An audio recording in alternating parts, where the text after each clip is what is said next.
First take off 5 minutes and I'll just send you a message in the chat box.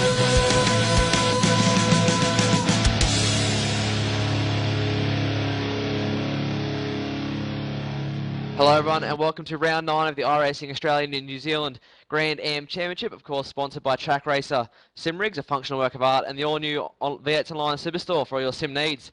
I'm your host for this evening, Corey Slade, and joining me once again is Matthew Hill. Welcome back, Hilly. G'day and welcome everyone to the picturesque Watkins Glen International Raceway. Yeah, fantastic racetrack, very well known by all the drivers, and we have to apologise for the delay in going live, folks. We had a few dramas behind the scenes, but that's how it goes, and then we should probably try and jump to the grid quickly because we only have about 30 seconds until the race starts. We've got Christopher Osborne, who has claimed pole in the Riley Daytona prototype class. From John Emerson and Mitchell Aberhall is joining us tonight again for the Grand Am. Matthew Barron in fourth. Ricardo, I'm going to do it again. I'm going to butcher some people's names tonight.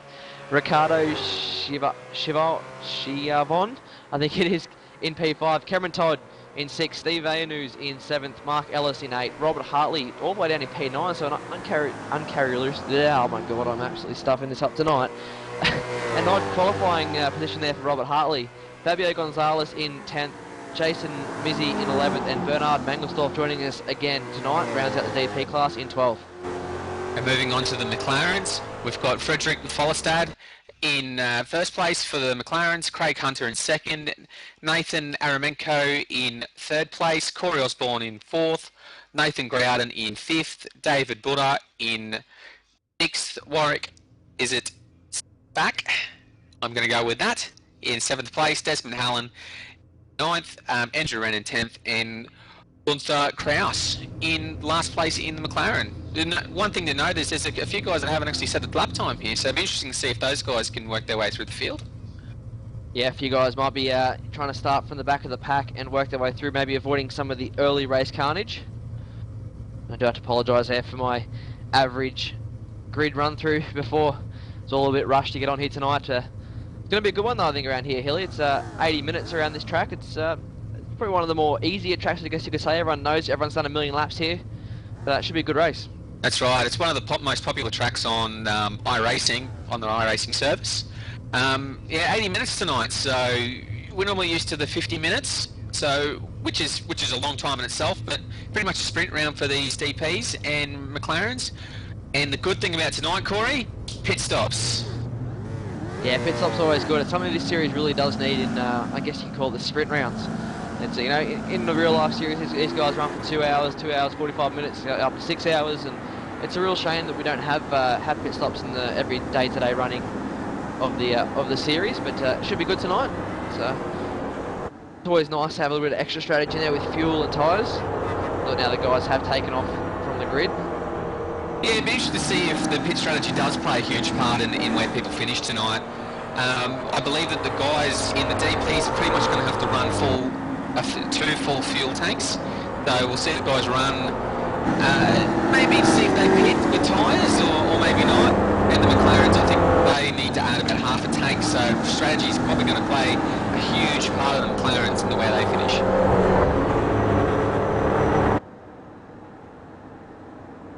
Just a heads up to those wondering, the on-screen timer, as always, I believe, has officially started counting.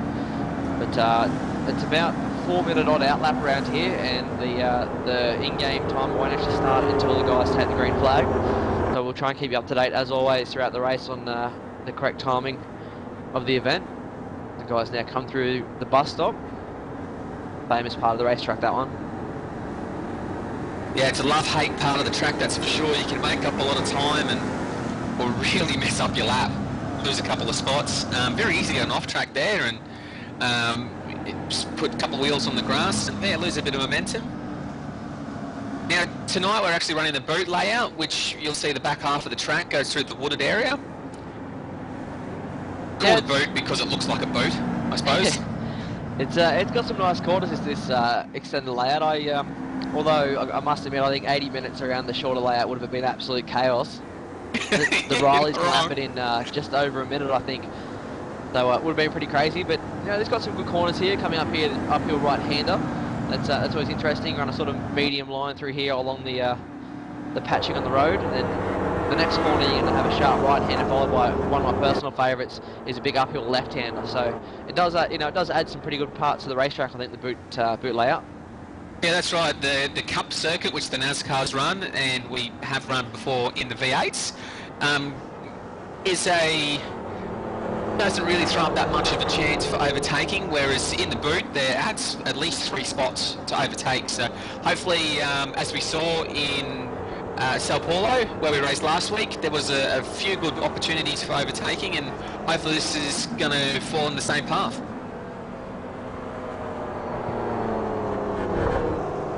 Two corners. Yeah, a couple of corners to go now. But the guys getting ready, they're all sort of starting to bunch up. The Rileys all getting nice and close. I'll keep an eye out on those guys as usual. We've got one corner to come round now. It's interesting to see Robert Hartley so far back in the grid tonight, down in P9. Here we go, coming onto the straight. The safety car's about to pull off, and it is in the lane. Drivers take the green, we're off and racing. It's a slow start up front. Some of the back guys tried to get a bit of a jump there. They're all jostling for position now, looking left and right, trying to find a way by. Hoping they can all get through turn 1 clean. Looks like the Rileys have gotten through turn 1 nice and clean. McLarens have just exited turn 1.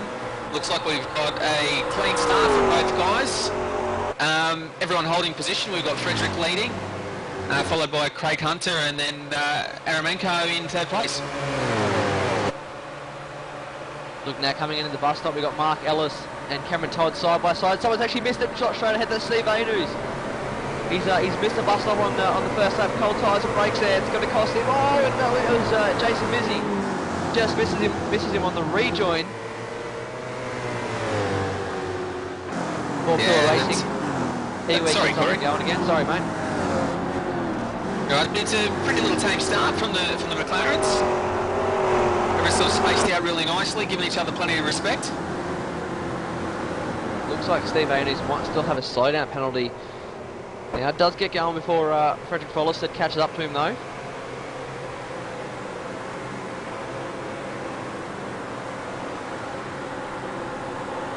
We've seen Craig Hunter in the McLarens running at P2, finishing off the first lap.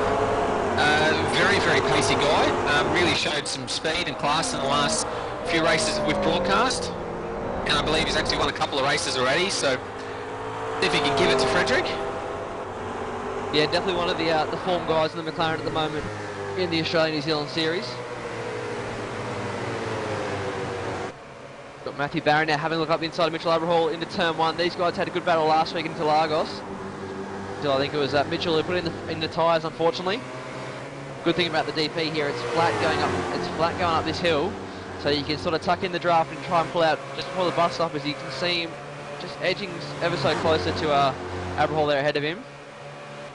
Yeah, it's roles reversed from last round. Mitchell was chasing down young Matthew Barron. Yeah, swap positions this week. Hopefully, Mitchell probably hoping that it's this week Matthew that goes into the tyres. Unfortunately, Mitchell's race came to an end after that absolute cracker of a 4-way battle for the lead at Brazil last week. But up ahead, it's Christopher Osborne again with the early pace. It's good to see the TTL driver John Emerson join us again. Back after a few weeks hiatus in this series. Yeah, he had a few runs in the category in the early weeks, and I think he just wanted to focus on the vet supercars, and he's back now at Watkins Glen, a familiar track.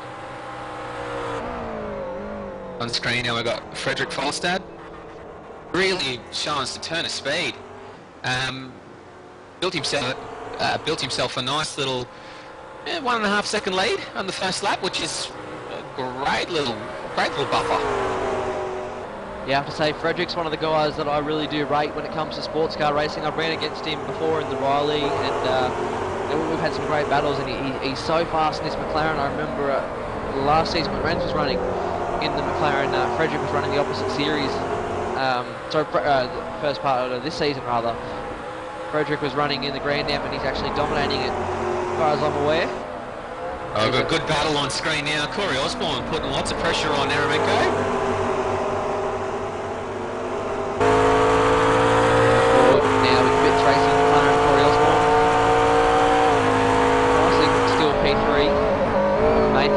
now.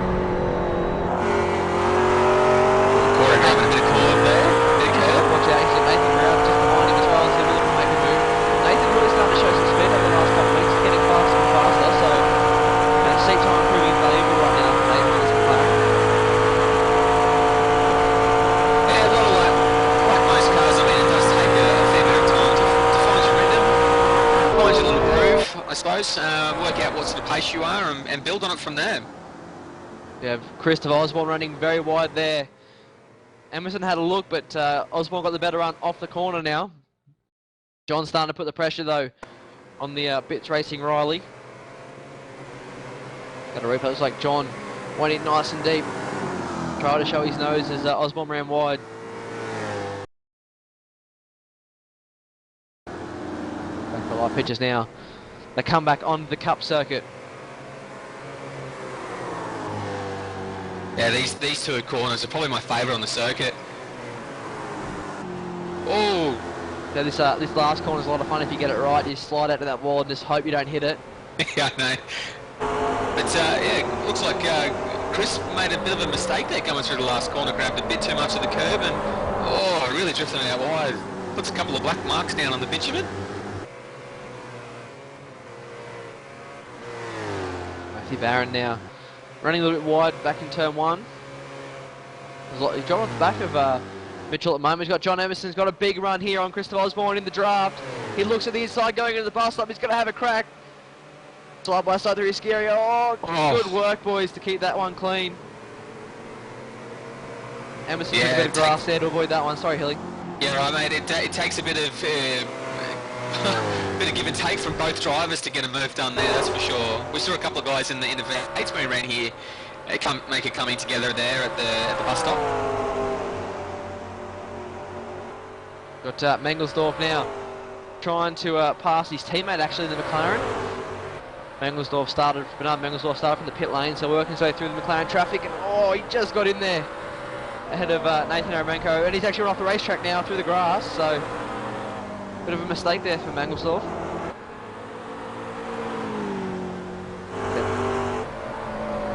He's a couple of seconds off the pace in the back of the pack with the McLarens. I think he might have actually have a slowdown for cutting the racetrack, and he's run very wide. I don't know if he's actually got a bit of damage on that car, Corey. Yeah, he started from the pit lane and trying to make his way through the pack, so he might actually have a bit of damage, pushing a bit too hard. But also, these things run so low that bouncing over the grass is actually a really nasty bump on the exit of the bus stop. You get air off and damage some of the under tray and suspension. And that I've done it before, and it does affect your steering a little bit, but nothing too major. Do that.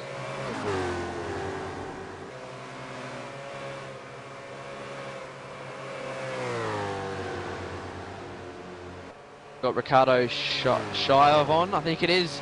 Did a better job than the grid there. He's catching up now to the back of Matthew Barron.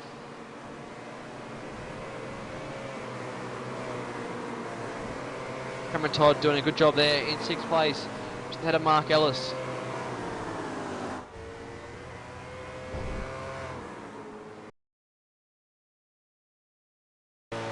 Looks like we've got... Oh, sorry, Corey. No, sorry, go on, mate. Looks like we've got a bit of a problem with Rob Hartley. Oh, yes, he's actually nosed that thing into the fence, big time out of the bus stop.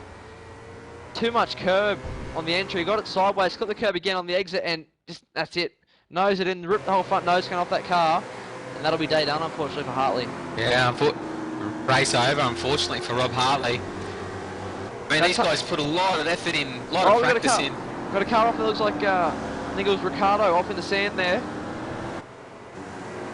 Yeah, it was. He's lost 2 positions to Cameron Todd and Mark Ellis now. That'll relieve the pressure off Matthew Barron a little bit. He was really riding him tight. We got a replay real quick now. See what's happened. This looks like he's come in a little bit too hot and just ran a little bit wide in the dirt, and with the 2 cars close behind him, they've just driven on through there, so no damage done, just a couple of places lost.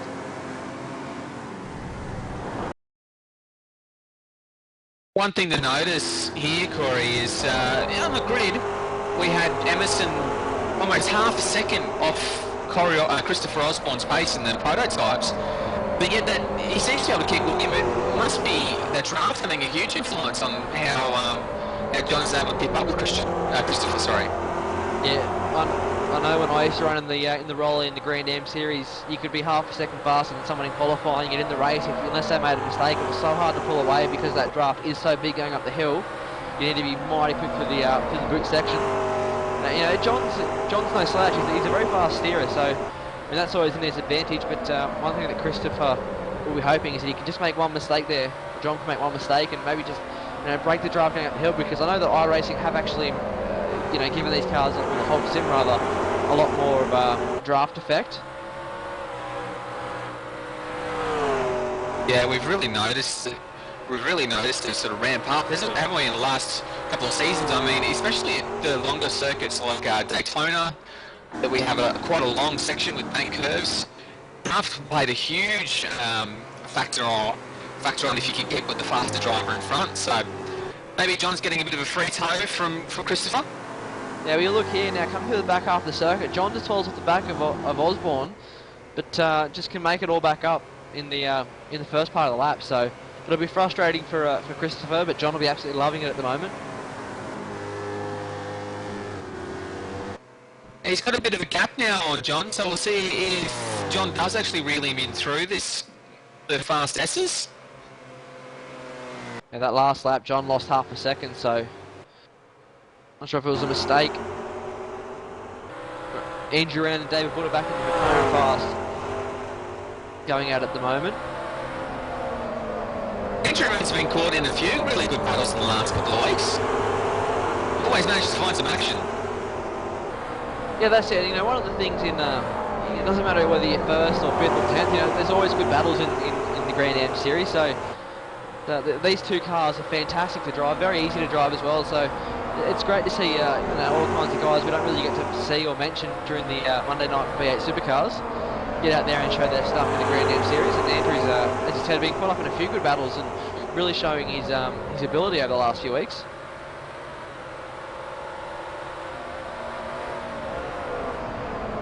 As you were saying, I mean, it doesn't matter what sort of position you're running in these Grand Ams, you seem to be able to find yourself a nice little battle. There's always someone around your pace. We say that, but I mean, Frederick Foster's really just blinding yourself out to almost a 5-second lead.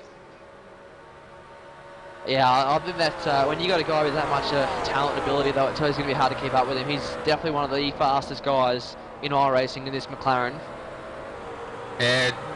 It's something in the water in Scandinavia, I think. They seem to breed a lot of talented drivers.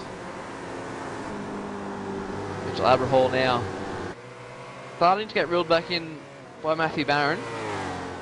Interestingly enough, those guys aren't too far off the leaders, and looks like Christopher Osborne might be having a few internet dramas up ahead. Blinking him now, he's sorted now. But John hasn't been able to close that gap massively.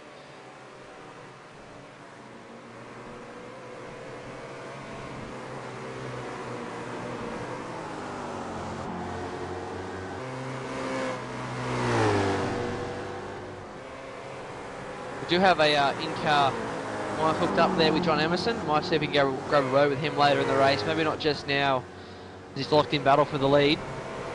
But if we get a chance, we'll drag him down and have a chat with him throughout the race.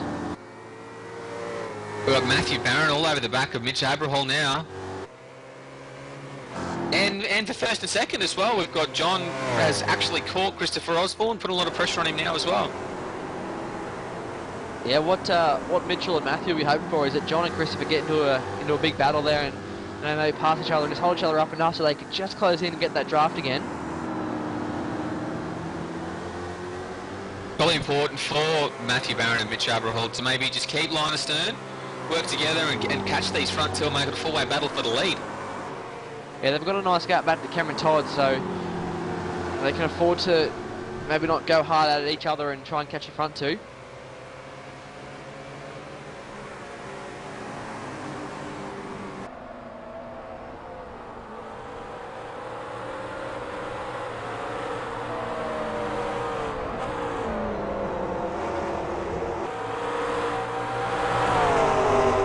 Got Matthew Barron there running very wide up the hill. throw to cut back to the DPs, but bit of a moment there. Just got the battle between Desmond Hallam, David Butter, Andrew Wren still going on. These guys are battling for 6, 7 and 8 in the class. And of course, for those that aren't familiar with Grand Am... Oh, Mitchell really loose. Sorry, Corey. You're all right, mate. These guys... Oh, looks like Matthew Barron now having a look up the inside of Mitchell is going to get him too. Job done for Matthew Barron. One thing I've noticed in the last couple of laps, Mitch has been really loose. Really struggling to keep that back end under control. So maybe Mitch needs to just relax for a couple of laps, maybe bring his tyre temperatures back down and have another go. Yeah, it's looking like he was going a little bit slower to the mid-corner there than Barron up ahead, so maybe he has just cooked those tyres a little bit too hard pushing. I was just going to say, for those that are joining us in the Grand Am for the first time, there are 2 different classes, and there will be 2 different winners, so you know, where these guys in the McLaren are running, yes, they're in 12th, 13th, 14th odd throughout the pack outright. They are battling for their own class wins and class podiums as Desmond Hallam runs very wide through turn 1. Looking back at this battle pack. Nathan Groud now, it's got the back of Corey Osborne. Just up ahead, Nathan Eremenko has pulled a little bit of a gap over Osborne at the moment. Yeah, maybe while Nathan Groudon's pressuring the back of Corey Osborne, maybe give Eremenko just a chance to keep his nose clean, hit his marks, and then disappear.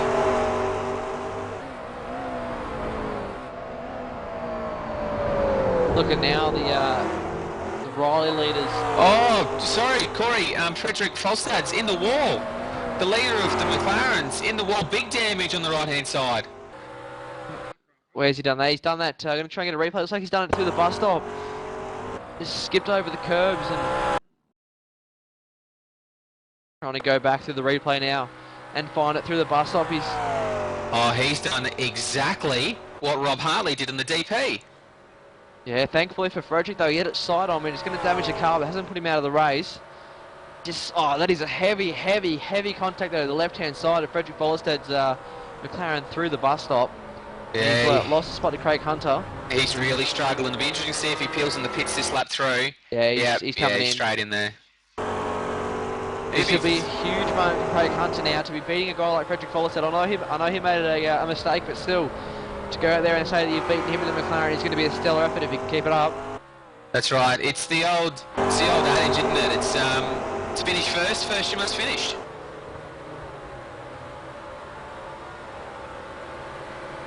Andrew Wren.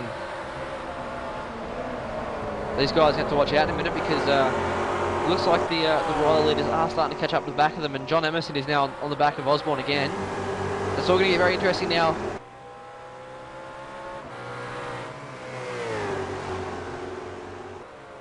Going to go on board with T-Tolls. John Emerson has got to McLaren up ahead. Look at this for Osborne. It's going to cost him the leader. McLaren's coming to touch John Emerson. What is it? Christopher Osborne's involved. Osborne's on the fence. Oh no! Christopher Osborne is on the fence. Looks like that was David Butter there. Moved over twice. And watch out, he's still spinning across the racetrack. Christopher Osborne's day is done. The race leader, can you believe it? The first of McLaren they come up to. Butter's gone left, and then he's gone right. Emerson's just drew over into the side of Butter there as he tried to go to the right. He's bounced back to the left where Christopher Osborne was, and Osborne flipped up against the wall. Can you believe that? That's very unlucky for Osborne and Emerson to catch the McLaren, who's got such a big speed difference through the fast S's. The big question's going to be now, sorry Hilly, has Emerson got damage? Looking at him, looks like Mitchell and Barron are catching him now, so has Emerson got damage out of that as well? He's going very slow around some of these corners.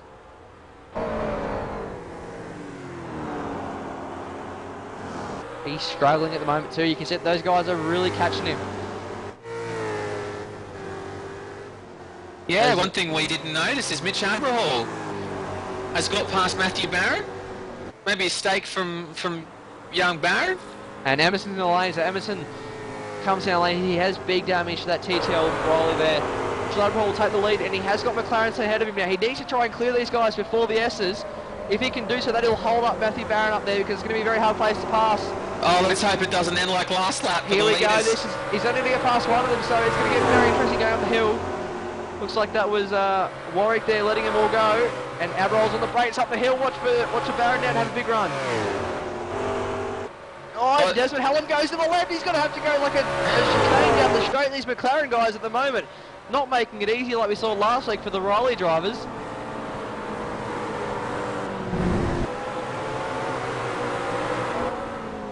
He's got a lot of grass there. Wonder if he ended up with a slowdown. Doesn't seem to be. Looks like he's got away with this one. Though the battle for second, for third and fourth is now a battle for the lead. The thing with these multi-class races is anything can happen at any stage of the race. And we are only just about 20 minutes into this race. We've already lost first and second. Looks like John's gotten back out there. Osborne's still in the pit lane.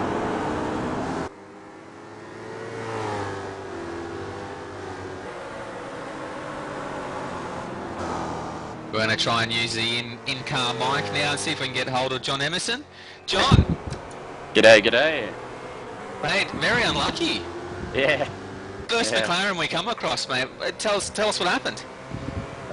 Just following up the hill, and looks like the McLaren didn't hold his line. He just went to the left when Chris was trying to go around the outside and sort of held Chris up, and I saw a big hole, so I went for it, and the McLaren came down on me, I think. So, yeah, feel bad for Chris. That was pretty unlucky for him, I think. I think a little bit of inexperience, maybe from the McLaren driver, came through and unfortunately wrecked a couple of the front runners. Yeah, it looks that way. I've got a bit of bent steering at the moment, but just going to plough on until the next pit stop and see what happens. Yeah, well, mate, that's very unfortunate. Wish you all the best for the rest of the race, He's already mate, cut away from that hill. We've got Matthew Barron had a look up the inside. Mitchell Abrahall for the lead into the bus stop. Job done. And we've had another accident, I think, there with another Riley going up the S's and the McLarens. Who was hearing Desmond Hallam? A little bit unhappy on the radio. Oh, it was Mark Ellis, actually. Oh, he's upside down. See if we can go to a replay, but Mark Ellis, through the S's, has gone to pull up the inside of Desmond Hallam. As he's clipped the curb, he's just missed Desmond, hit the fence, and who was that unfortunate? That was Steve Vayan, who's involved as well. Flips the 18 up on its roof. And it looks like Andrew Wren just got through it, but there's another two Rileys out of this race. Mark Ellis and Steve Anuks now with big damage.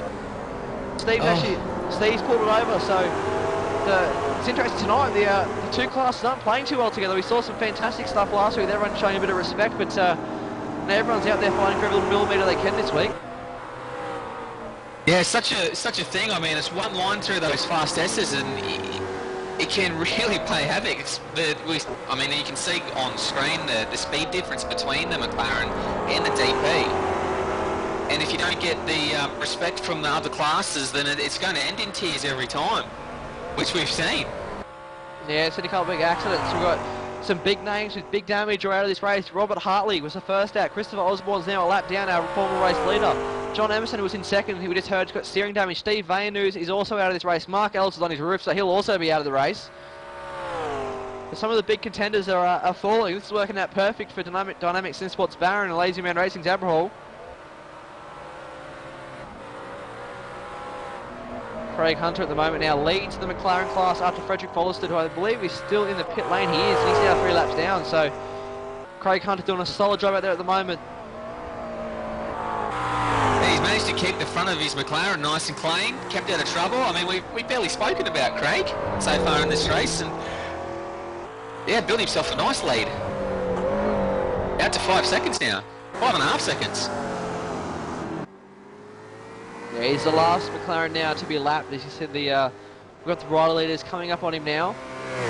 He's got enough of a gap to maybe just let him through, and hopefully we don't see any more carnage like we have today. It's only, only just over 20 minutes into this race, and we've seen so much action.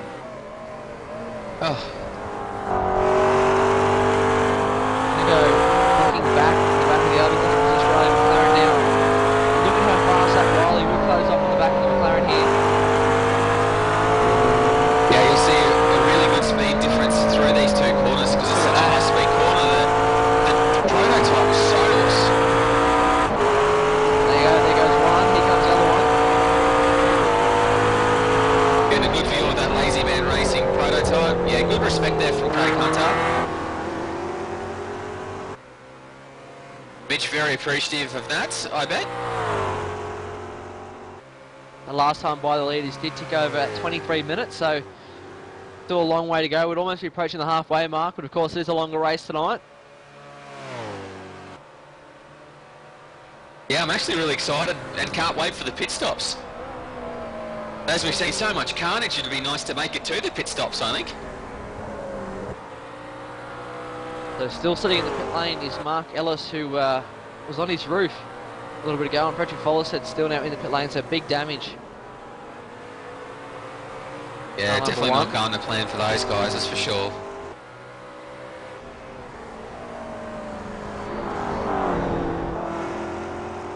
With all that done now, sorry Hilly, You know what I mean? I'm going to say with all that, You're right, Corey, sorry. I was just going to say with all that done now, Nathan Aramenko finds himself in second place in the McLaren, so another driver we haven't spoken much about, doing a solid job there on the podium for the McLaren class at the moment. Yeah, it's one thing I've probably noticed over the last few weeks is the guys that do well are the guys that don't really feature in too many battles and really keep their cars nice and clean.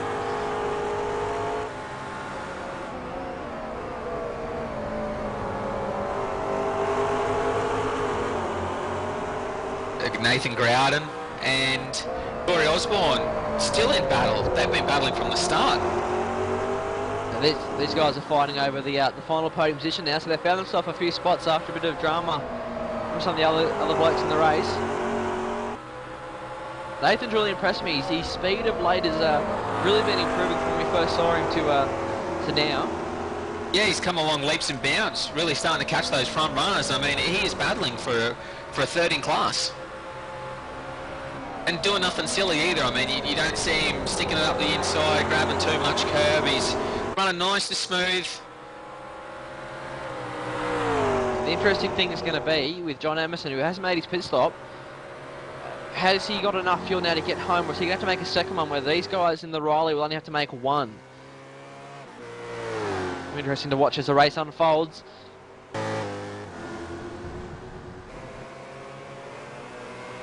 Go back up to Matthew Barron on screen now. Trying to show a clean pair of heels to Mitch, but doesn't seem to be able to shake him, Corey. No, it's much like what we saw earlier with Emerson and Osborne. It's so hard to shake anybody with the draft you get around this place. I mean, these guys must be absolutely thanking their lucky stars. Oh, Barron, very loose.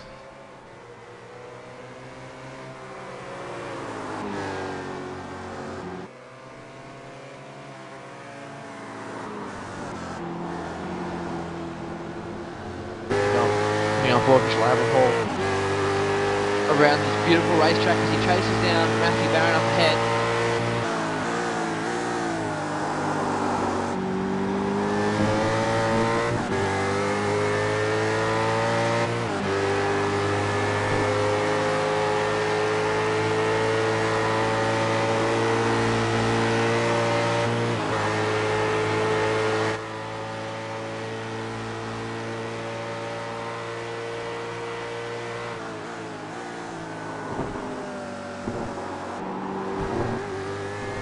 That a beautiful shot as Matthew Barron up ahead there sideways at the bus stop, but awesome from down low on the front bumper of Abraham there through the bus stop, showing how much he abuses those curves. Really gives you a sense of speed, that shot.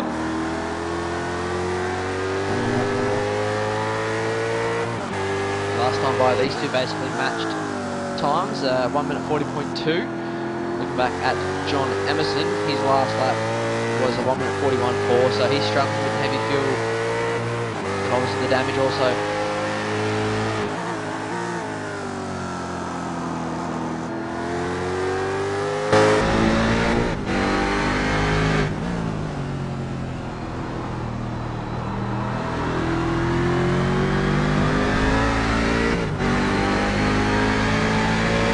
Lap time for the leaders, probably averaging around the high 140, low 41. I mean, we're talking is it a 5.4 kilometre circuit with 11 turns? Yeah, it is a good track, but it's also a long one. I mean, it's pretty simple. Probably one of the more easy road circuits we go to in any category in iRacing. But it is definitely pretty long. This bit's That's right. great though, flat out up through the hill. Oh, I know, the very favourable camber, really looks after the tyres, and you really push hard through this section. And in the higher downforce cars, I mean, you don't even lift, it's just flat stick the whole way.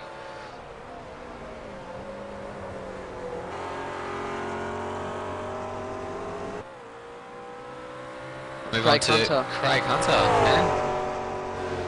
Doing a good job at the moment. Over Nathan Aramenko. Hunter now comes out of the S's. Nathan's only just coming into him, so a nice little gap there.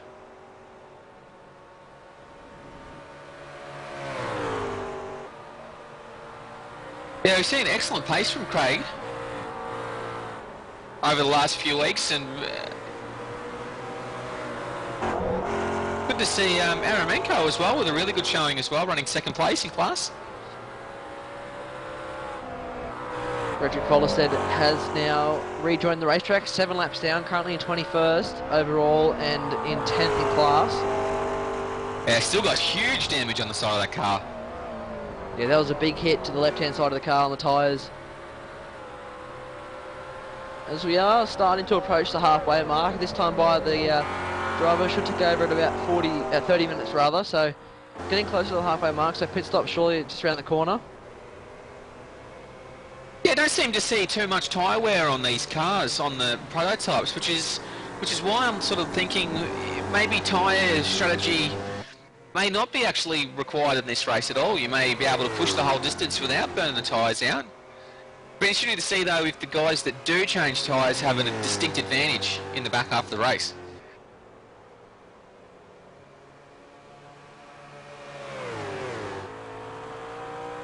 So many things to think about when you are racing these prototypes. And the McLarens as well is, I mean, the amount of time it takes you to put the fuel in the car, you might be able to slip 4 new boots on the actual car and get that advantage. So it'll be interesting to see when the pit stops come around. Yeah, if it was me out there driving, I'd probably go with about the halfway mark, but it's been a long time since I've driven this car, so I'm not sure quite how it handles over the longer distances. Looks like Corey Osborne, I'm just watching the McLarens now, looks like Corey Osborne's managed to put a little bit of gap on Nathan Groudon. Trying to have a look at his lap times now to see if there was a distinct mistake made. It doesn't seem to be. There's a 1 minute 50 in there, but they were battling hard. I mean, they will slow each other down.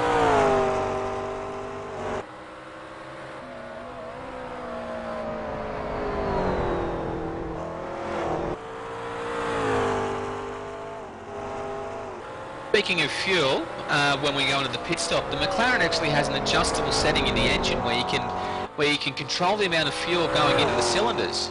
Obviously, that will in turn make a big difference to the amount of fuel you'll use per lap, and probably make a big difference on how much fuel you'll need to take in the actual pit stop itself. Yeah, I've never really driven that car. It's got Mitchell Abraham now pulling on the inside of Matthew Barron. Into the bus stop, keep it clean here, boys. Give each other lots of room. They've managed to get through there. Looks like it was the number 16 that might have just held up Barron there for a little bit. Going up the S's. Joys of multi-class racing. If we get a replay and... There's really good respect from the two DP drivers, the leaders at the moment. Yeah, those two, a lot of respect to the bus stop there. It's always hard to get through there side by side and anything. Looking at the replay. It did look like Matthew Barron had to lift off just a little bit, get around the McLaren. Still keeping all over the back of Mitch Abraham. Coming up to the back of a couple more McLarens. But Desmond Hallam now. Looks like our first contender in the pit lane now in the McLaren class. Oh, sorry, Matthew Barron's all over the back of Mitch Abraham. Looks like the McLaren. Barron's around. The wall, Scott. He's missed the wall. He's kept a good driving there by Matthew Barron. He's missed everything. Just looks like he got a slight touch from the 22 in the mid corner.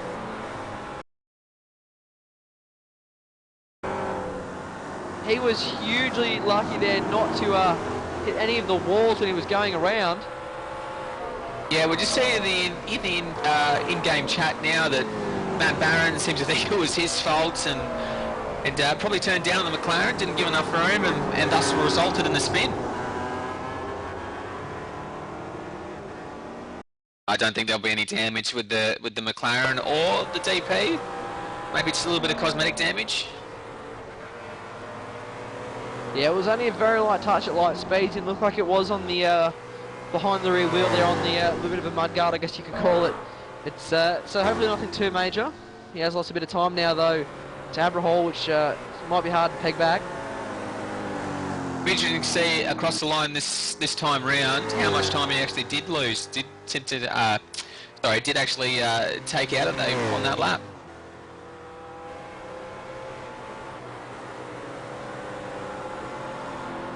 Like it's about 5 seconds, I've been told by the director. Thanks, Seb.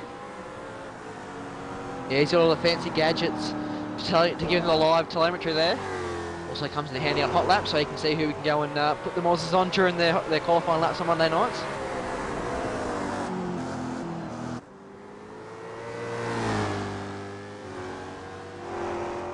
So we've got Jason Mizzi and Fabio Gonzalez closing in on each other now in the Rileys.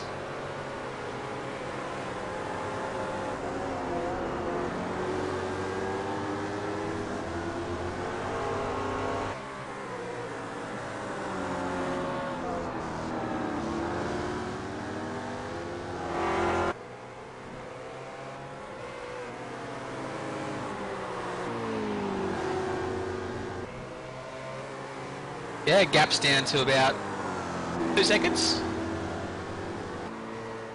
Visually at the end of this lap, it'll be...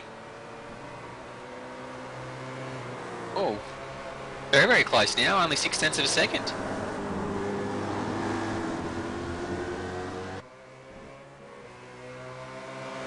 Fabio Gonzalez showing a good turn of speed. Yeah, qualified in P10 for the Riley class, currently in P6, fighting for a top 5 at the moment. Jason Mizzi and Fabio basically did identical times almost in qualifying.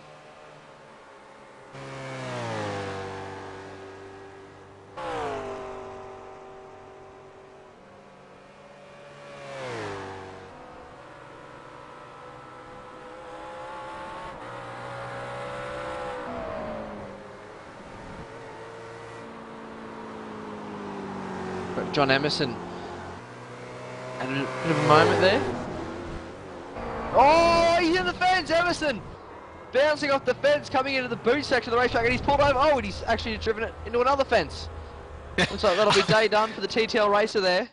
Yeah, he'll be bitterly disappointed. Bit of unlucky for the first incident with John, and then a bit of a driver error, I think, maybe with the second incident.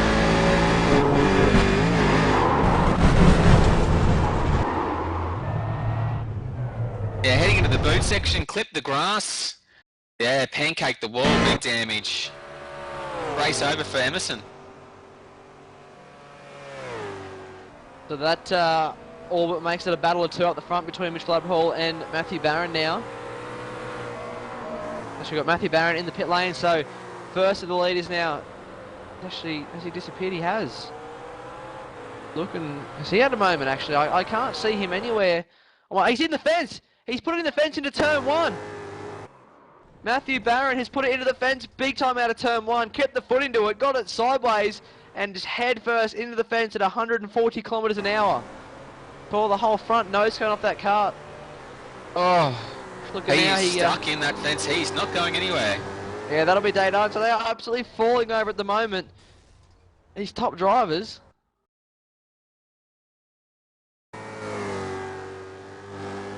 Well, Cameron Todd moves into second place overall.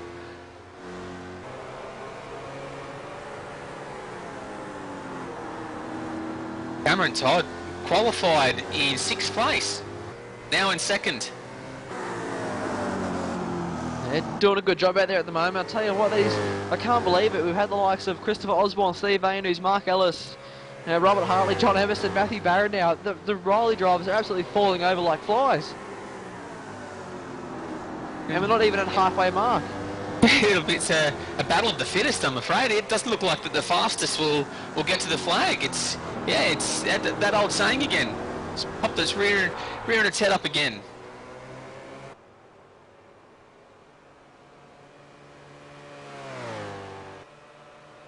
Bernard Mangelsdorf, after starting from the pit lane, finds himself a minute 39 off the race lead, but currently in P6. So good job there by the Bits Racing driver.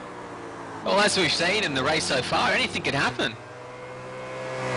Yeah, I mean, if you're a betting man, you might almost put your money on Bernard to take out the win here.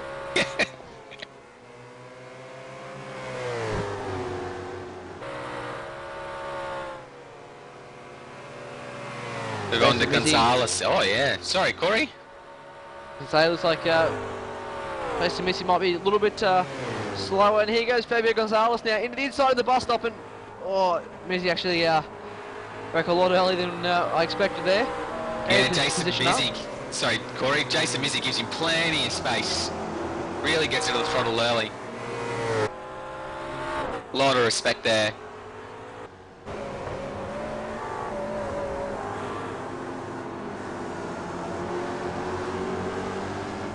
Like Cameron Todd now coming up to the back of Andrew Rand, but he's got Ricardo Giavon right behind him. These guys battling for second and third, so these guys qualified 5th and 6th respectively. It's Cameron up the inside of Andrew Rand. Managed to almost put the second back on this lap.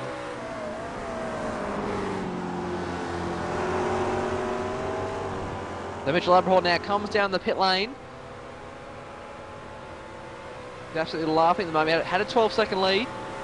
As Cameron Todd now will go on to lead his first lap of the race. We've got a bunch of the couple of rollies down in the pit lane there with a little bit of damage, just sitting there waiting to be repaired. Yeah, some very expensive automobiles just sitting there all crumpled up.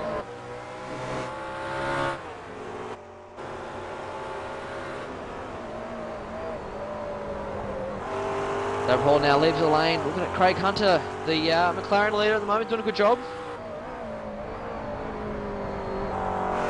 Got a nice little gap over Nathan Eremenko. Not quite sure how long these McLarens can go for. I'm guessing we'll start seeing those guys coming soon as well now that we are at the halfway mark officially.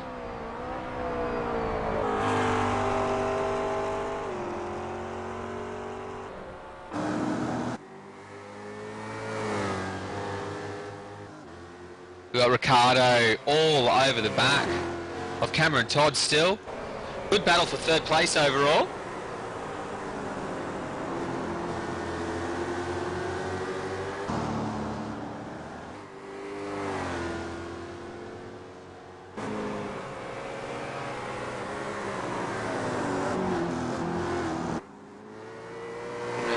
Jason Mizzy now is ahead of Mitchell Aberhall.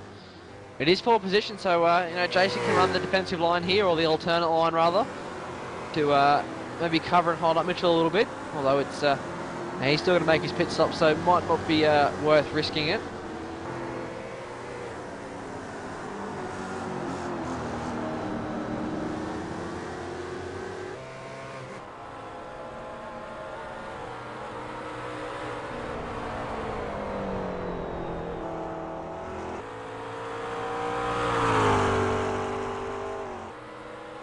Like Jason Mizzy has now come down the pit lane, and that's released Mitchell Aberhall there.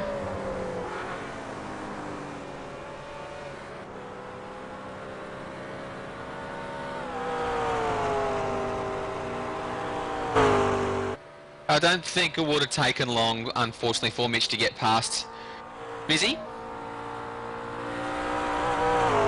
On the fresher tyres. Would have made short work of him, but Mitch doing a great job out front. I mean, we've seen him on the Race to Reality series and also in the V8s.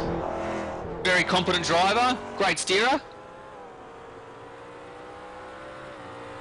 We also saw him do the hot lap for the Race to Reality for the Wednesday nights. Yeah, he's got a lot of speed, that guy. He's already booked his place in the Race to Reality finals.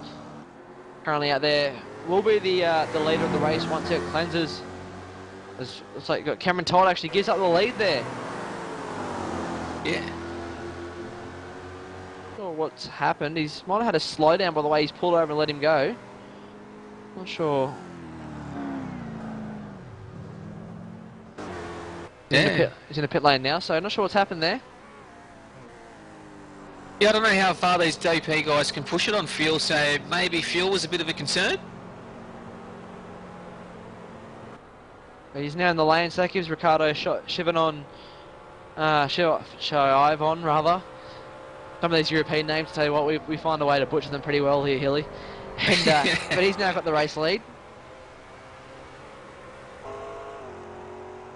I think it's Chivon. Got another European driver in the race at the moment. Gunther Kraus in the McLaren, currently running in 14th overall, but 7th in class, doing a good job out there. Yeah, sporting the Valentino Rossi livery on his car.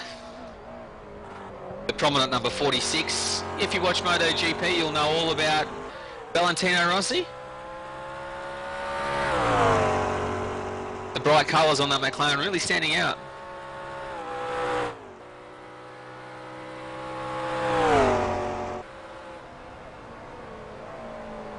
Interesting to see if Ricardo pulls in this lap to try and cover off Todd. Yeah, we are over the halfway mark now. Last time while it was 43 minutes, basically 44. So over the halfway mark. A lot of action in the first half, that's for sure.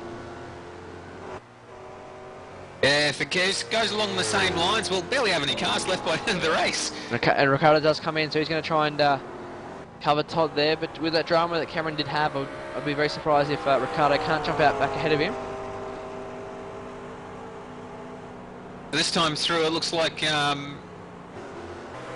did Fabio pit? He looks like he's just ahead of Mitch Abrahall at the moment. They haven't got Fabio going to keep going. Keeps the lead and leads the race for a lap. I think he'll be the last driver in the Riley class yet to pit. Cameron Todd coming out of the last corners. Ricardo's car is now dropped. There's Todd. He's actually fairway back, so Ricardo's going to get him quite easily here.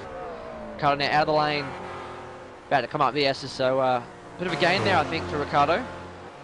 Yeah, it looks like he's made the right call. One thing to remember also, Cameron Todd has got the tyre pressures up. Sorry about him, mate. Jason Mizzy's got smoke coming out of the back of his Riley. So it looks like he's done a motor there. Not sure what's happened. As he just, it's a common thing in these cars. It is very easy to, when you're blipping on the downshift, over rev and really hurt that motor. I'm looking at the replay, but looks like that's what he's done. Just come into the corner and maybe too much accelerator on the blip, and the motor's gone. Yeah, limps it back on the pits. And I'd say that's race done, unfortunately, for Jason. In the lane now, and there's a lot of smoke coming out of the back of that car, so that'll be day done for Jason. So the Riley class continue to fall over. One of these McLarens could almost be going for an outright podium at this rate. I tell you what, that would be a turn of events, wouldn't it? If Craig Hunter can get that thing up on the podium, that'd be absolutely amazing.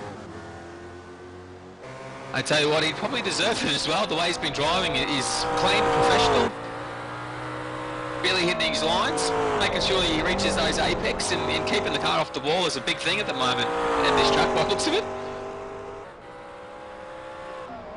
So now Fabio Gonzalez takes the race lead, but just behind him is the effective race leader, Mitchell Abrahall. And he's 6/10 off the back of him now, so once he pits, he's going to fall about 30 or 40 odd seconds back. Doing a good job out there at the moment though. You get a couple of those lead laps.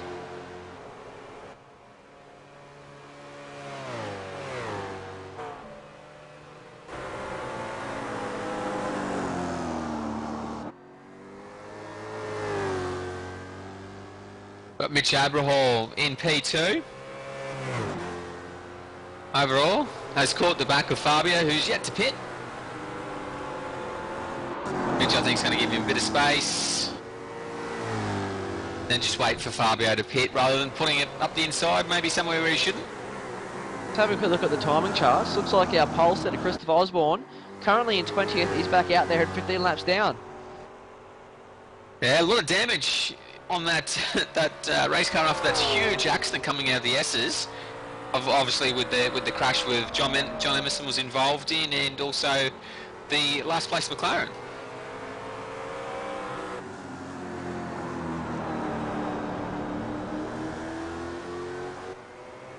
Interesting to see if Fabio comes in this lap round.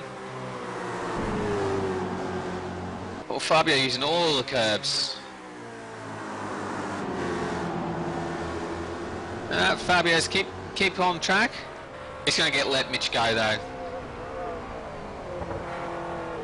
Yeah, smart decision there. I mean, he was leading the race, but obviously hasn't pitted yet, so...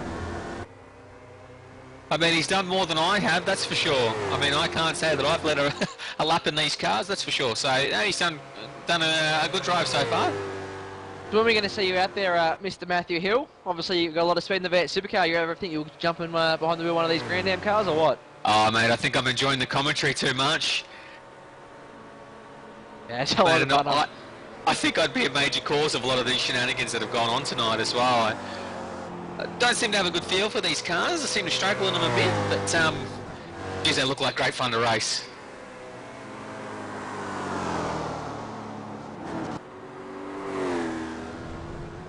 If any of you guys are tuning into the broadcast like we did on Monday night, if you can get a picture of where you're watching the race from, be sure to chuck it up on our Twitter or our Facebook pages. Yeah, it's good to see on Monday nights. A few guys laying in bed, watching the office chair, and we even saw a couple of guys watching on their big screen TVs in their lounge room. Yeah, then we had one guy, one person watching it in bed, looked very comfortable. Nice cold beer, laying back, relaxed. Tell you what, if it was me, I'd be fast asleep with the race going on, mate. I'm a shocker when it comes to sleep in the bed. Okay, I'm not off straight away. So look at now, Mitchell Aberhall has taken the lead back. As he crosses the line, as Aberhall crosses the line, he will officially tick over 50 minutes. He's at 51 minutes now, so if this was a normal round of the championship, it would be race over. We've still got another half an hour to go here at Watkins Glen. Look at this, Corey. Number 21, Bernard Mangelsdorf, has made his way into P5 after starting from the pits. Yeah, great effort there by Mangelsdorf currently. A long way off the next car. He's about a minute off Cameron Todd, but he's doing a fantastic job out there at the moment. I mean, he's doing what a lot of drivers haven't been able to do so far, and that's just pick the car off the wall. They really deserve his top 5 placing at the moment.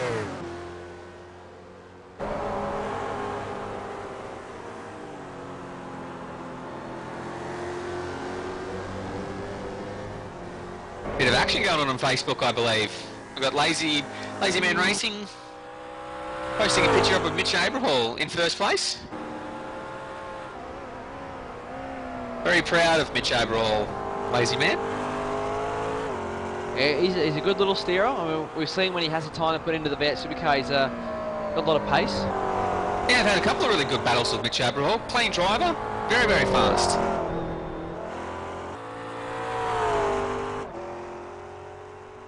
He has actually made me look silly in the V8s a couple of times, just quietly as well. We've got a picture on Facebook from Rob Leet, Lazy Man Racing as well. He's sitting at his sim rig, checking out his man dominating this race at the moment. A big hello out there to Rob. Thanks for tuning in, mate. Yeah, thanks for posting your picture up, Rob. Much appreciated. Keep him coming in, guys.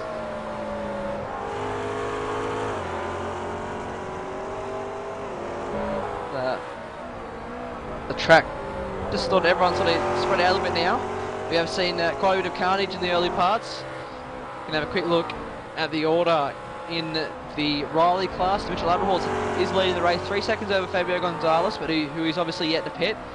Ricardo Shivon currently in P3. I think I've got that one wrong every time I try to say it. Cameron Todd in P4 doing a solid job, and Bernard Mangelsdorf in 5th, I believe, might be the last runner at the moment in the Rileys, although Christopher Osborne in 20th, 15 laps down, is now back out there. So been a bit of action in the Rileys tonight. That's right, we move on to the McLarens, and our man Craig Hunter In the Overclockers Australia McLaren, leading the race quite comfortably over Nathan Aramenko. Corey Osborne in third. We've got Andrew Wren in fourth, Nathan Grouden in fifth. And in sixth place we have Warwick Smack, who is currently just going through the S's at the moment. We've got Gunther Kraus, Desmond Halland, and Buddha and Folstead, who are 5 laps down and 8 laps down respectively. So Craig Hunter, real class act, really showing his turn of speed and absolutely dominating these McLarens. Unfortunately, after Frederick made his big mistake. Yeah, he's done a great job out there at the moment. We've always said he's held a lot of pace in that car. A few little mistakes have cost him in the last few races. Had a good run at Homestead a couple of weeks ago with Christian Allwood. But it's done a good job out there tonight after Folstead made his mistake. We thought the McLaren race was, run and won already. One thing to note is Fabio has not pitted yet. He's still out there circulating. 5 seconds down off Mitch Abrahall in the lead. But interesting to see what his tactics are. Maybe a bit of a splash and dash and leave the tyres on and hopefully come out maybe with Cameron Todd.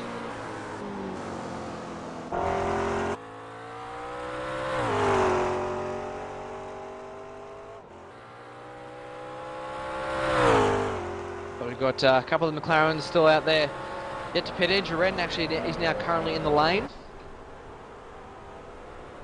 Goes to the top 4 to pop in. Interesting to see if he puts some new set of wheels on, new set of tyres. Doesn't look like it. We've got Craig Hunter. Still leading it quite comfortably.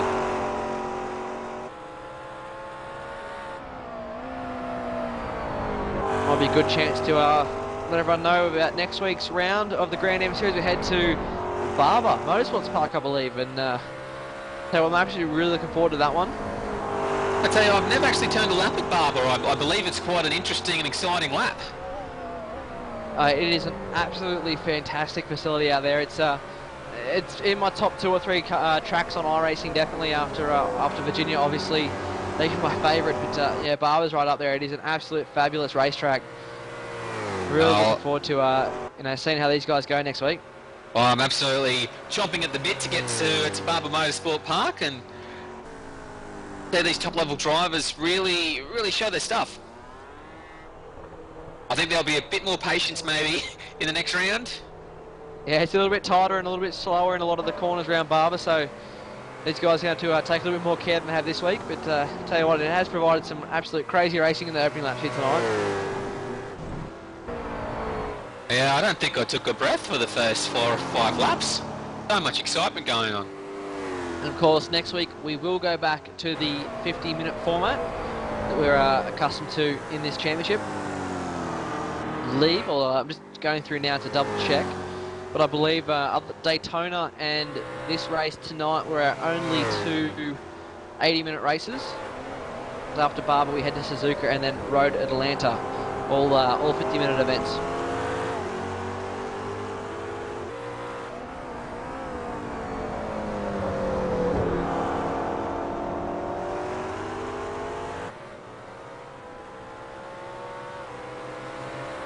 Yeah, a few sprint rounds now to finish off the season.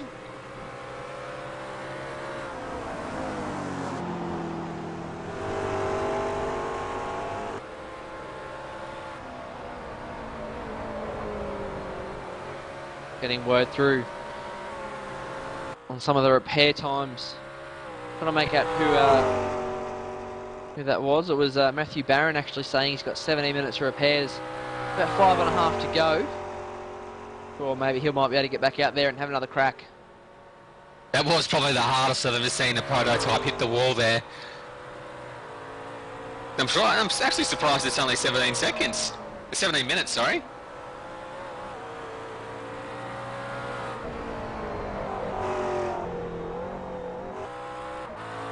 Get it to Salini. Hopefully see you back here, mate, racing with us next week. But, mate, rebuilding his computer. Yeah, it's an interesting one. I heard he had a couple of dramas with his computer. I'm pretty sure he just got a new one. I could be wrong, but had a few dramas, I believe, and going through the rebuilding process. Yeah, started from scratch, I believe. Actually, reading on Facebook now, he's building the PC for his old man, so it's very kind of him. We see out on Knights Racing.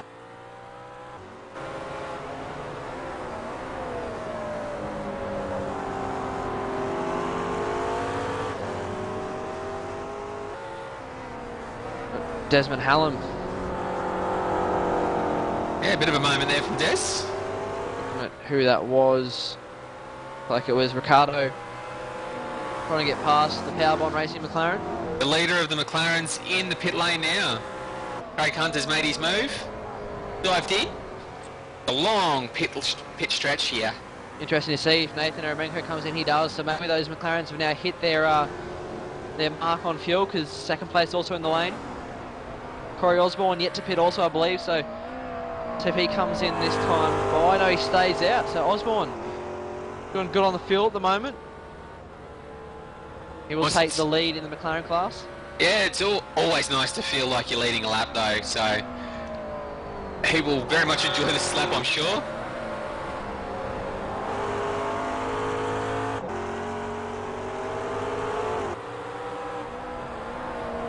Nathan Brown doing a good job, as we mentioned earlier in the broadcast.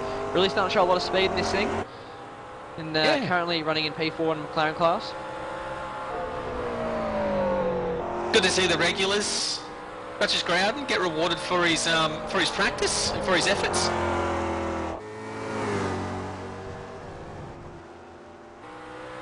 Waiting now for Mitchell Aberhall. Give an update on the official time when he gets to the start-finish line. He's coming now on the back of Andrew Wren, who's currently in P11 outright, but 6 in class. As he moves over, lets Mitchell go by.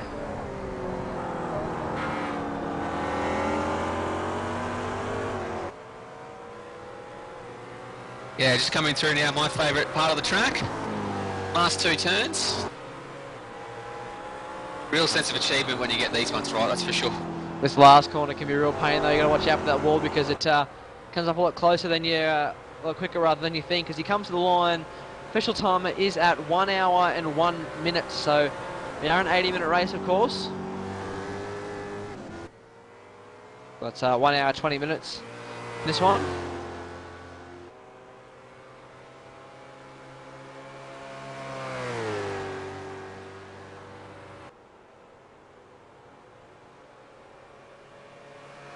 Ricardo in second place overall. Yeah, that last lap he Mitchell Aberhall's last lap Mitchell was a 41.4. Ricardo was a 39.8. Wow, that's taken huge chunks out.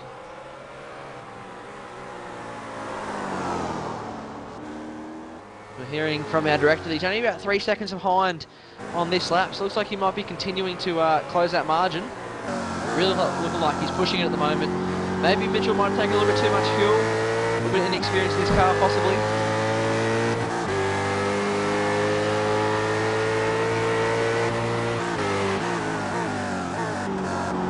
Gonna jump on board with the number 5, Ricardo Shivan. Dive on, sorry. I think we're going to stick with Shivan if he ever comes around again. If you do, guys, if you are from overseas, and forgive us for murdering your names, but maybe if you do want to race and get your name on the broadcast that you want us to pronounce it correctly, just message us on Facebook at Fiats Online. Looking now as the 2 leaders come across the line. 2.6 seconds, a 39.8 for Ricardo and a 41.3 for Mitchell. Is there problems with the Laser Man Racing Riley out there in P1 at the moment? He's losing massive amount of time over the Italian. Maybe Ricardo's just waiting for his moment. Maybe, I'm not too sure if Mitchell maybe take tyres or maybe he's taking too much fuel. It's not been a factor of this thing.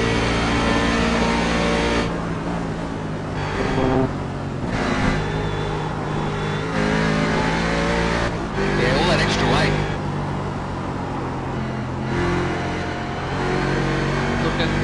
keeping an eye on this one here because Ricardo is looking very fast at the moment.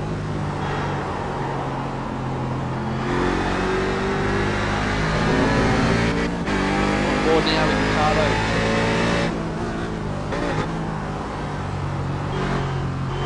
Interested to see what the gap's going to be next time by. There is a bit of traffic up the right. Looks like it was McLaren driver. Not quite sure who that one was.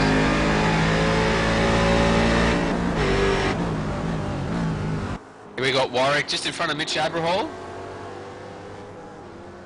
And visually it looks like Ricardo is just taking time out very easily over Mitchell Abrahall. Yeah. Huge chunks. This is what Ricardo doesn't need though. He doesn't want to be held up in the last corner now. I don't think he's going to get to him in time.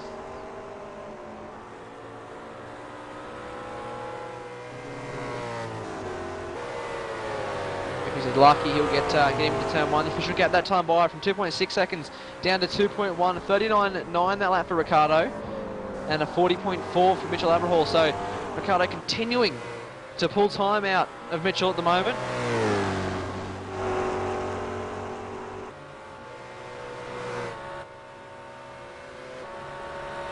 Going to make for a great last sort of 10 minutes.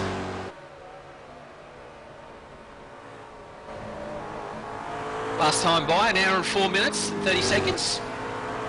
Looking now, that was David Butter letting Mitchell Abrahall go past now. Yeah, huge damage to the back of that McLaren. I think it was the one involved in the initial crash with John Emerson and Osborne as well. Yeah, I do believe he was the driver involved. Unfortunate as he just stays out of the way there. Now got the McLaren race leader of Corey Osborne in the lane. That's some excellent fuel economy out of that McLaren. That's yeah, he's done sorry, Corey. I was going to say he's done a stellar job there. Sorry for interrupting it again there. He's done a stellar job on that fuel though. Went a couple more laps than everybody else. So maybe just turn the fuel dial down and try and conserve some fuel for a shorter pit stop.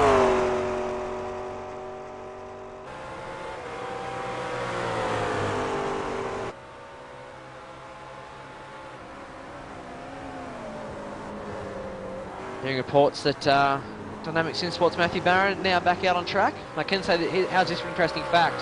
16th, 17th, 18th, 19th, 20th, 21st and 22nd in this race are all Rileys. So from 6th down to 15th are all McLarens, and they've got a whole stack of Rileys who had dramas in the early laps of the race. Are all running around wounded at the moment. Then there's a couple out there. Christopher Osborne's back out there. And, Matthew Barron, so on that last lap, Mitchell Abrahall did find a bit of time, about 3/10 of a Ricardo.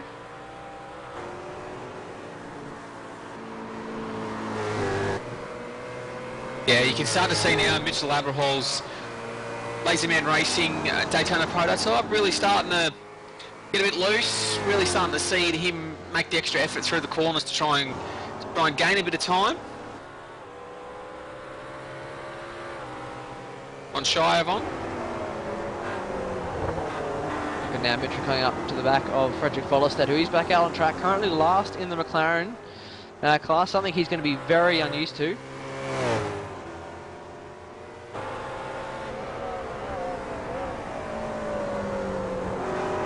He's still having dramas, and look at this. Oh, Avalanche of brakes is holding him up there a little bit. Like Frederick was trying to just hold the line and let Mitchell go round. Mitchell might have thought he was going to move over.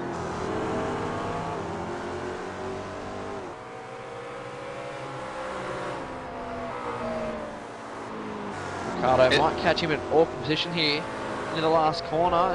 He should be alright. Yeah, very lucky for Ricardo. Good timing. Let's see what the gap is now as they cross the line. 2.3, so only 1/10 of a second out of that lap. Yeah, so Ricardo's pace now sort of fallen back to what Mitchell's running. That said, a bit of traffic over the last few laps could have also affected those laps. It's looking now as Mitchell coming up on the back of Nathan Groudon, who's currently running in a very good P4 in the McLaren class.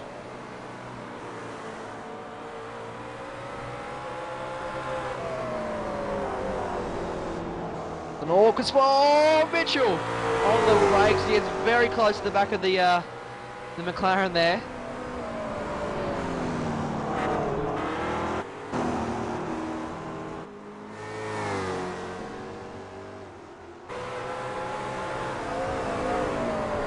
Very lucky to escape with that one, Mitchell.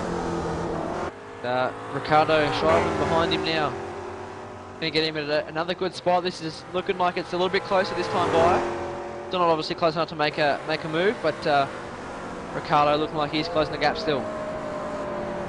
Yeah, just through that sector, it looked like the Italian was nearly 0.4 of a second faster. Obviously, after Mitchell had the close coming together with the McLaren driver. Gunther Kraus. Now the next McLaren in line for Mitchell. Pretty easy done there. It's actually going to be good for Mitchell. As I don't know if Ricardo's going to get him for turn one. This could actually hold up Ricardo through the S as the gap's down to 2 seconds even now. That last lap, Ricardo found about 2 or 3 tenths, and he's going to catch the McLaren in a very awkward spot. Going up the hill, the McLaren runs a little bit wide, maybe to give him the space, does he? Ricardo hits the brakes, backs out of it, so mighty close there. Bit of time lost for Ricardo Schreiber, helping out Mitchell up ahead. The joy of multi-class racing.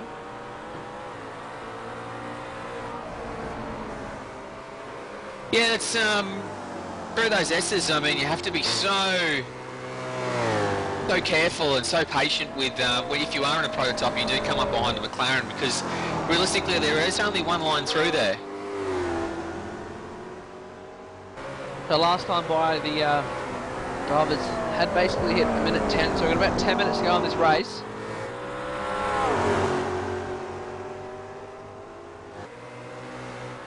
Mitchell there passing the Bits Racing McLaren and Corey Osborne, currently sitting third in class, doing a very solid job. We saw him probably had the best fuel mileage out of all those McLarens. Yeah, Corey's doing a great job in third in class and 8th outright. It's good to see some of these McLarens get so high in the actual takings as well, overall. Mitchell Abraham now comes out of the last corner. Looks like he's got Matthew Barron up ahead of him, who is in P16 outright, 11 laps down. He pulls over, lets him go. As Abraham crosses the line, it's at a minute 11, so we are officially under 10 minutes to go now in this race. The gap from first to second is back out to 2.8 seconds due to traffic.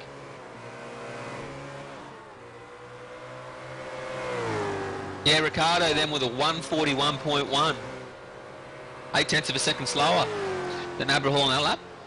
Yeah, so that moment going up the hill though, behind, I think it was Kraus there. Obviously that would have cost him a little bit, I think.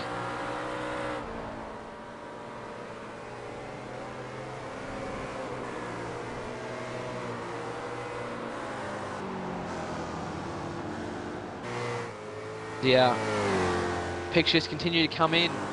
Robert Hartley now standing his pitch. Obviously, I think he was one of the first drivers out. Unfortunately, one of our Grand Am front runners. Yeah, very quickly to leave the racetrack, get back into the comfort of his own home. G'day, Rob, and mate. Sorry, yeah, a bit of a bad luck on the going through the bus stop. I might actually see if we're in luck. We can grab a quick word with Rob.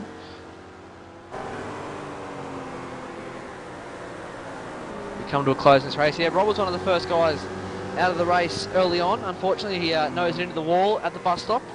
Not the first guy to go in there, and definitely won't be the last, that's for sure. It's claimed many cars that spot, that's for sure.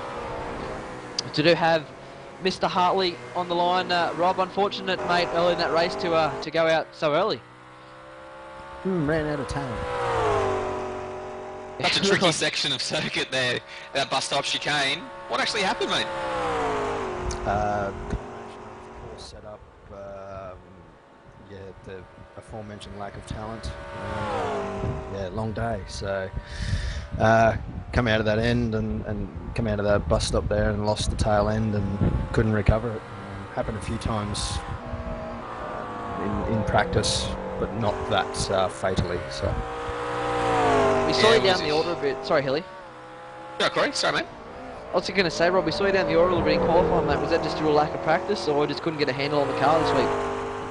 Again, a bit of both, lack of practice and, yeah, just couldn't get a handle on the car. Every setup change I made pretty much went the wrong way. So, yeah, I haven't had a lot of time to really spend on it this week. So, yeah, that's the result. Next week we move on to Barber Motorsport Park. Have you done much racing there before? I think I may have driven the V8 around there late last year sometime, but other than that, not a real lot, no. So it could be interesting.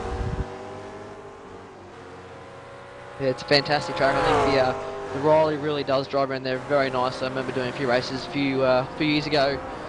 So it's definitely a lot of fun in these cars. Well, I hope so. I thought Watkins Glen would be fun, but proven very wrong.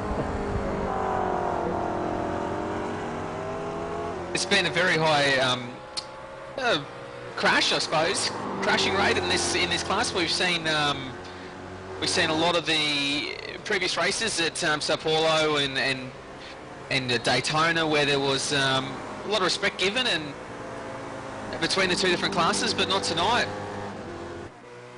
No, it looks like everyone's given up on being friendly, and well, I'm sure none of it's intentional, but yeah, it's been close and some crazy moves, and I suppose it was bound to happen. A lot of weeks we come up behind these McLarens, and it gets tough to pass them. And I guess just this time, it's come to a head. Just quickly before you go, mate, what are your thoughts on the series? I mean, we've seen it grow over the last couple of weeks. Do you think it has the potential to become a real mainstay in the Australian-New Zealand community, or is there just not enough interest there? I don't know. I think it's pretty surprising that it's gotten the following it has so far, given that, well, I wouldn't have thought it would be a popular series for Australia. I know I've never really, I think I've watched it once, the real life series, so yeah, it's interesting to see the participation coming up, which is a good thing. But yeah, it's good having the broadcast. I think that's helped it a bit. And I think if we have the tight racing every week like we've been having, and a tight championship, which it seems to be coming out to be, there's a lot of competitive drivers, then yeah, it could end up being as good a series or as big a series as the V8. Yeah, I was going to say, it's sort of started halfway through this series, and I think if we can keep up the following, I think next season is going to be an absolute cracker. It's been absolutely ridiculously close through some of these top guys, and I really hope that we can continue that. Just not having much luck with my words tonight. If we can continue that next season, it's going to be a very, very tight championship, that's for sure. Yeah, it's coming out well. Now the on-screen timer, sorry, let's say the on-screen timer has stopped for those watching, but the race still has about 3 minutes to go, so we'll stay with it. We'll keep you updated on how many laps these guys got to go. As last time by, Mitchell ticked the line at an hour 16. He comes up on the back of Craig Hunter, the McLaren leader. Oh, very close too through the carousel. Looks like Ricardo was able to pull back nearly 0.3 of a second on that lap. And big thanks by the way, Rob, for joining us, mate, and better luck next week. Yeah, thanks guys, and enjoy the rest of the race, what there is left of it.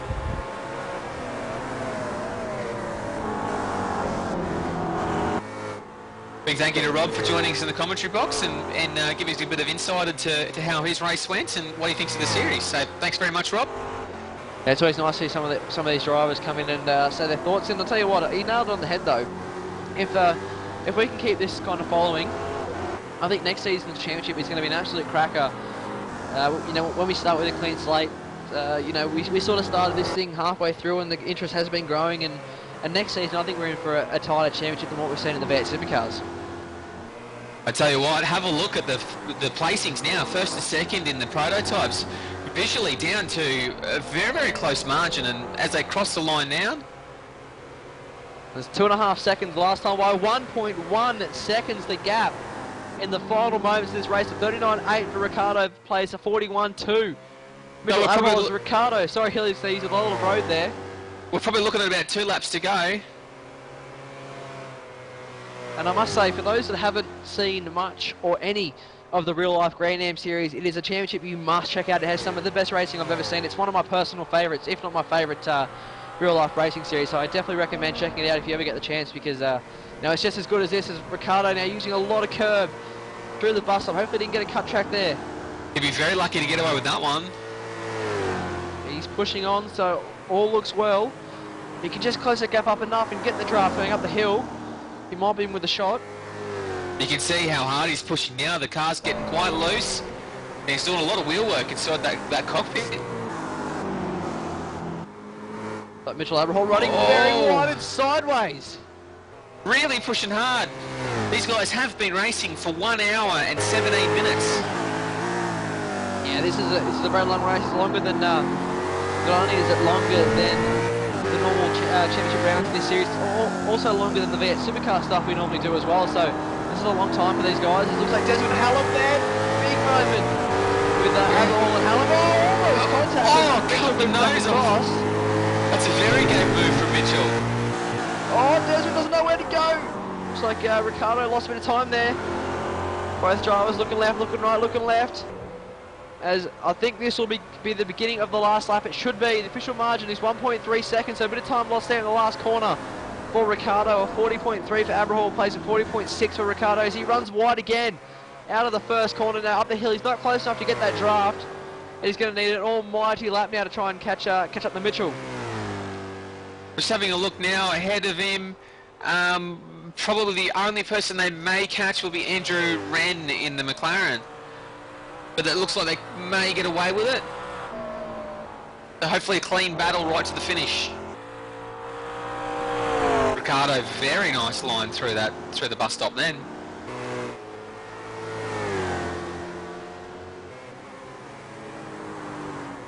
Coming down to the final few turns here. I think Ricciardo's close enough. One mistake from Mitchell though, as he runs wide and gets squirmy on the grass there. One mistake from Mitchell.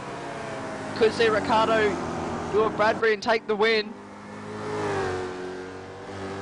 He's closing up. He's getting so close to the back of, almost in the draft rather, of Mitchell Aberhall, but there's not really much more time or many more space he can really utilise that. As it comes Mitchell around. Aberhall using every centimetre of the track. And some.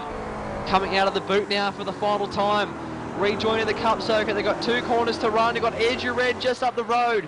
I don't think he's going to play into this too much. He might be a little bit too far ahead, or maybe not. We have seen the speed differential in these cars. Aberhall uses all the curb in the second last corner now. 1 corner to go. Mitchell Aberhall's coming out of the last turn. Looks like he's going to pass Andrew Wren. He will. He'll take the win. The Lazy Man racing driver. Fantastic effort there over Ricciardo Schieven, who's only 1 second after 80 minutes of racing off the back of Mitchell Aberhall. Yeah, first time we look now at the McLaren leader. Craig Hunter takes the victory. And the McLaren really good for Craig then. Yeah, great effort for Craig Hunter tonight.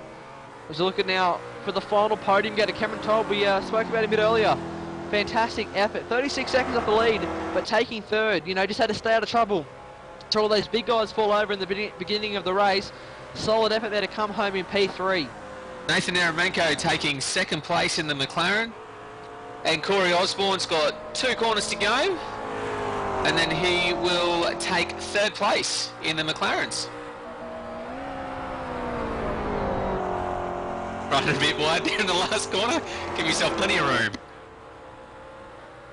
Oh, coughing over the line, runs out of fuel on the finish line. Very lucky for Corey. We saw him go long in that first stint, but yeah, he said coughed over the line. Nathan Grouden, a very solid job there for P4. Nathan, got to be pleased with himself. Well done, Nathan. Mate, great drive. So who are we still waiting on? Looks like we've got David Butter as what Butter now will come around. He's in P14 outright, currently in 9th for the McLaren class. And behind him is Bernard Mangelsdorf, who started from the pit lane, will finish in P5. What an absolute stellar drive from the Bits Racing driver. He will be over the moon with that result. Is he out of fuel?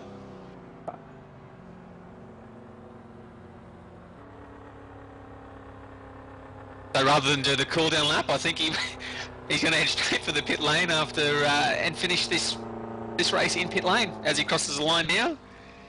Finishes 5th.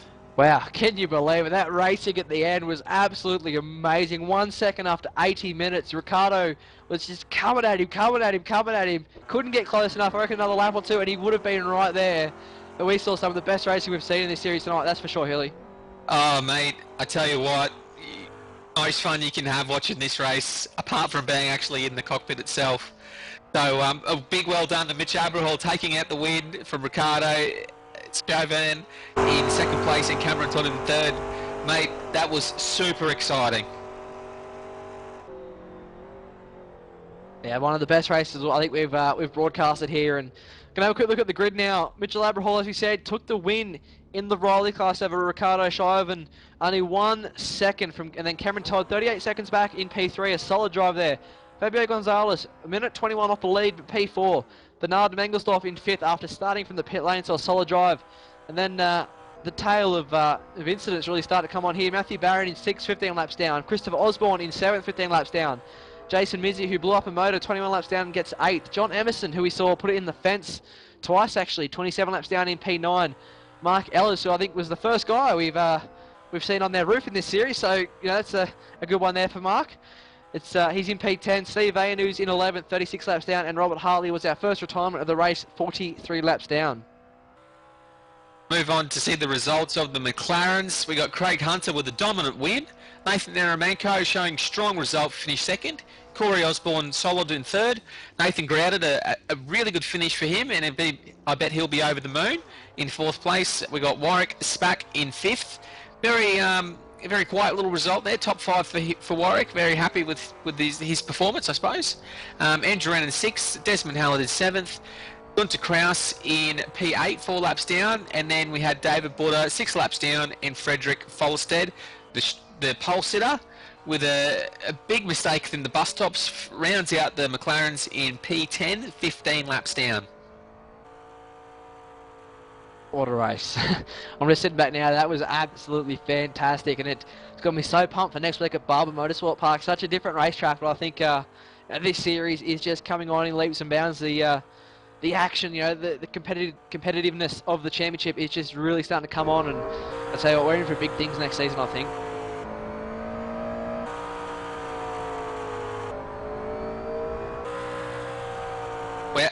Yeah, that's absolutely right, Corey. I mean, the popularity of this is absolutely starting to take off. I mean, I think the first race we broadcasted, we had 11 competitors. And for tonight's race, we had 42 turn up. Unfortunately, the grid got split, as the maximum number of cars on track can be only 30. But for 42 drivers to sign up in only a matter of weeks is really shows the strength of what this series could be. Winding down now. Going to make mention, as we said, we do go to Barber Motorsport Park next week, so a fantastic racetrack. As I said, very different to this place, and we go to Suzuka the week after that, ran out the championship at Road Atlanta. So we've got some good tracks coming up in this championship now. You know, going to make for some interesting racing as we wrap up the first Australian New Zealand Grand Am Championship. I tell you what, Corey, mate, if they're all like that, sign me up. I think we need to do more of these 80-minute races with the pit strategy, because that made it absolutely intense towards the end of that race. I'd say, well, a lot of the drivers really did treat it as a sprint race at the beginning, and they really paid the penalty, but great, made for some great viewing, that's for sure.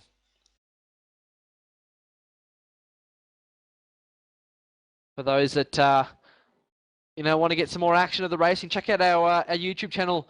Also, our big series on Monday night, starting at 8:30 Sydney time. It will be the broadcast of round 9, I believe, of the iRacing Vet Supercar Championship. Go 38 laps at the Australia's Phillip Island. I know you're excited about that one, Hilly. Mate, I'll be lining up on the grid, that's for sure. Done a lot of practice for that, so hopefully I'm in for a decent result. And of course, now that I've said that, I'll probably end it in the first turn in lap 1. You'll be right, mate. Been showing a good turn of speed the last couple of weeks. And of course, a big thanks to Direct Clutch Services, the Vets Online Superstore, and Vet Supercars Fan Group for all their sponsors, and of course, Track Racer, a functional work of art. Until Monday night, you've been watching vetsonline.com.au. Hope you enjoyed it.